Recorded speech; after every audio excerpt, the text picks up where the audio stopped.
Hello everyone. I'm just finishing off working on the garden today. I wanted to show you a neat way how to trellis the zucchini so that it's not going all over in the garden space and you have the area to walk proper.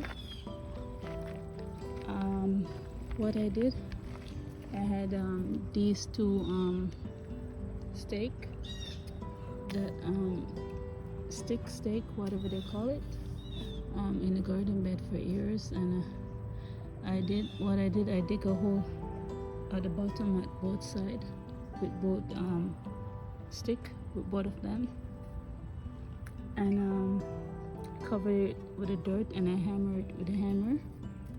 See how it looks? I hammer it with a hammer, and then I got a string that I know that won't damage the zucchini, plastic string, and I stake it around.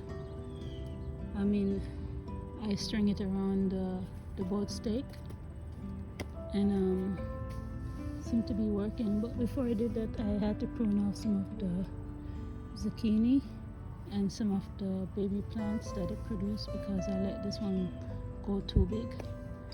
I'm hoping to be able to do the other two before they get too big, so I don't have to remove too much zucchini leaves and any baby plants. And it seemed to be doing good. And the benefit of this, you'll be able to check underneath the leaf better to see if any pests lay their eggs or something, and you'll be able to walk around it better.